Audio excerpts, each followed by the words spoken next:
un temps, en fait, dans le milieu professionnel, je me suis rendu compte que j'avais complètement perdu la confiance en moi que j'avais eue. Et, euh, et en fait, le passage dans le milieu professionnel, c'est complètement une autre façon de voir la dyslexie, c'est complètement une autre façon de faire cette dyslexie. Par exemple, le fait de ne pas faire les choses, de ne pas aller en cours, des trucs où tu sais que de toutes les manières ça fonctionne pas, tu peux pas le faire, ça professionnellement, ça marche pas. Euh, Parce que moi, professionnellement, je dois contacter des clients, c'est-à-dire que je dois prospecter des clients X, Y.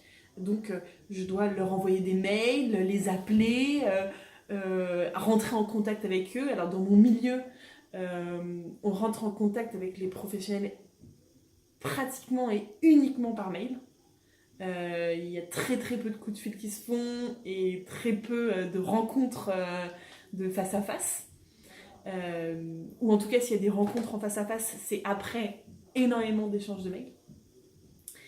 Euh, et donc, cet envoi de mails que quand j'étais au collège, je pourrais l'associer au cours d'anglais ou au cours de maths, par exemple.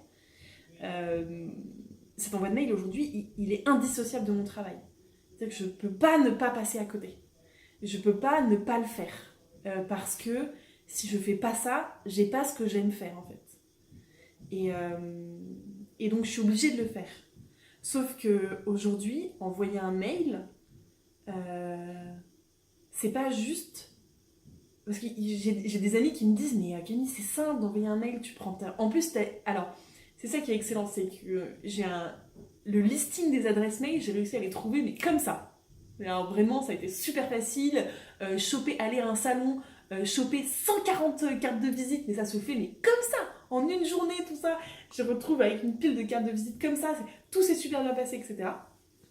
Je rentre à la maison, tu prends la carte de visite, tu fais alors.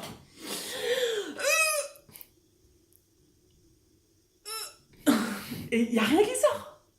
Et je dis amis, mais c'est simple, bonjour, je vous ai rencontré à tel salon, est-ce qu'on peut se rencontrer? Est-ce que je peux travailler pour vous? Oui, mais non. Parce que c'est pas que je vais faire des fautes d'orthographe. C'est ah mais est-ce que je dis bonjour ou est-ce que je dis bonjour madame? Est-ce que je dis chère madame? Est-ce que je et c'est tout ça être dyslexique, c'est pas que c'est voilà, c'est donc là déjà il y a juste eu 1h30 sur le bonjour. Ensuite, il y a alors, je vous ai rencontré. Non, on va pas dire je vous ai rencontré. Nous sommes. Non. Est-ce que je dis je? Est-ce que je tutoie? Est-ce que je vous vois? Oh, mince, est-ce qu'on tutoie ou est-ce qu'on... Tout est comme ça en fait. Et après, il y a la question des fautes d'orthographe. Après, on a écrit le mail et je me relis et en fait, impossible de se relire. C'est... Et donc, entre le moment où j'ai récupéré la carte de visite et le moment où j'arrive à envoyer un mail, il peut s'être passé un mois. Donc, je vous ai rencontré à tel salon, il a plus d'intérêt.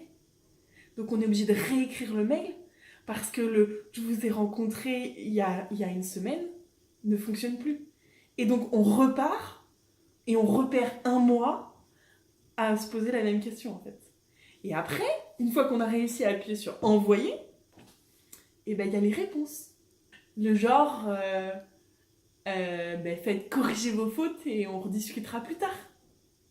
Et alors là, tu reçois ce mail-là, tu fais... Tu prends ta couette, tu vas au fond de ton lit et tu y restes pendant un mois. Quand on a un loyer à payer, quand on a des factures qui arrivent, il y a un moment ou un autre, il faut sortir de dessous sa couette. Mais c'est la sensation qu'on a et notre esprit, il est dans cet esprit-là. Et une fois qu'on a réussi à sortir de cette couette, on arrive à faire d'autres choses. Aujourd'hui, j'ai réussi à retrouver une confiance en moi dans mes mails, une confiance en moi dans ce que je pouvais exprimer, le fait que je sais que c'est compliqué d'écrire un mail, que je sais que c'est casse-pied, que tout ça, etc. Donc j'ai trouvé plein de petits trucs et astuces comme j'ai réussi à en mettre en place. Donc j'ai des mails types, je me suis posée avec des amis qui savaient écrire, tout ça, écrit des mails types. Voilà, où j'ai juste des X à changer. Donc j'ai X, c'est le X de madame, machin, etc. C'est le... Voilà. Donc, mais même encore aujourd'hui, en ayant réussi à trouver ces mails types, en tout ça, envoyer un mail, appuyer sur envoyer, c'est compliqué. Parce qu'il y a cette crainte de recevoir un mail qui te dit ça. C'est d'avoir cette crainte aussi de dire est-ce que je dis que je suis dyslexique? Est-ce que je le dis pas? Comment je le dis? Comment ils vont le prendre? Parce que ben, aujourd'hui, aujourd'hui, la question se pose est-ce que je parle à mes clients du fait que je suis dyslexique ou pas? Bah, pendant longtemps, j'ai pas voulu le dire parce que j'avais pas envie de partir sur le débat. Ah, mais vous êtes dyslexique. Bon, tout le monde est dyslexique aujourd'hui, tout le monde fait des fautes d'orthographe. Oui, tout le monde fait des fautes d'orthographe. Mais tout le monde ne galère pas à réfléchir sur 1 million d'autres détails autour de l'écriture. Et l'orthographe n'est pas juste des simples mots qui sont là. C'est tout un ensemble qui est tellement complexe et tellement difficile et tellement énorme et qui prend aux tripes et qui nous fait, même des fois on est là, mais je vais juste écrire. C'est d'arriver à trouver son truc à soi qui permet de dire oui, je suis dyslexique, mais c'est pas grave. Oui, j'ai une réponse de merde en face, mais c'est pas grave parce que je suis meilleure que ça. Et, oui, on me démonte à cause de ça, alors que moi je ne peux strictement rien y faire. Mais c'est pas grave. Et que c'est pas sur ça qu'il faut juger. Et aujourd'hui, dans mes mails, dans ma signature, il y a écrit il y a peut-être des fautes dans mon orthographe, mais il n'y a aucune faute dans mes dessins.